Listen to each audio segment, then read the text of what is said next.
CM Revanth రెడ్డికి వ్యవసాయ మంత్రి తుమ్మల నాగేశ్వరరావుకు పడతలేనట్టున్నది కదా. నీకెందుకు ఆ డౌట్ వచ్చింది పిల్ల అని అంటారా?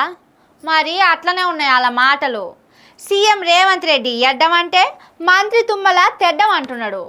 అట్లాంటప్పుడు వాళ్ళిద్దరి నడుమ పొసుగుతలేదన్నట్టే కదా. ఇంతకు ముచ్చటైందంటారా? మీరేనుర్రి.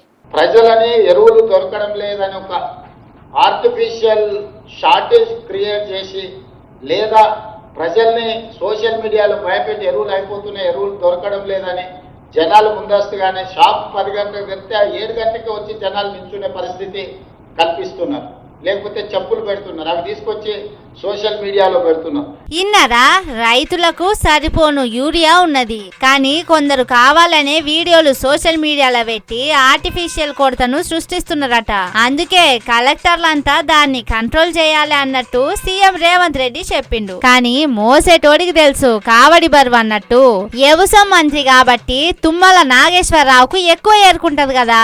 అగో అందుకే రాష్ట్రంలో యూరియా కొరత ఉన్నది, రైతులకు మస్తు తిప్పలైతున్నదని మంత్రి తుమ్మల నాగేశ్వరరావు బయటికి చెప్పిండు. కండ్ల ముంగట గింతగనం యూరియా కోసం పడరాని పాటలు పడుతుంటే సీఎం సారు కృత్రిమ కొరత అని ఎట్లా అంటాడు? చెప్పులు, ఆధార్ కార్డులు లైన్లలో పెట్టి సోషల్ మీడియాలో వీడియోలు, ఫోటోలు పెడుతున్నారు అని ఎట్లా అంటాడు అనే కోపం వచ్చింది కావచ్చు మంత్రి గారికి. పొద్దుగాల 7 గంటలకే వచ్చి లైన్లు కడుతున్నారు జనాలు. దానంతటికి కారణం సరిపోను యూరియా ఇయ్యలేకపోతున్నామని చెప్పేసిండు. సెంటర్ సర్కార్ నుంచి 3 లక్షల టన్నుల యూరియా తక్కువ వచ్చింది, అందుకే ఇంత ఆగమైతున్నదని రేవంత్ రెడ్డి మాట్లాడేదానికి వ్యతిరేకంగా మాట్లాడిండు. రైతులు ఎండను, వానను, చలిని లెక్క చేయకుండా యూరియా కోసం తండ్లాడుతున్నారు. కిలోమీటర్ల కొద్ది లైన్లు కడుతున్నారు. ఆధార్ కార్డులు లైన్ల పెట్టి పడిగాపులు కాస్తున్నారు. కాళ్ళు గుంజినా, కండ్లు కాయలు కాసినా యూరియా బస్తా కోసం మారి గోసలు పడుతున్నారు. అసొంటప్పుడు నువ్వు ఆర్టిఫిషియల్ కొరత అని ఎట్లంటావు ముఖ్యమంత్రి అని ప్రశ్నించినట్టు చేసిండు.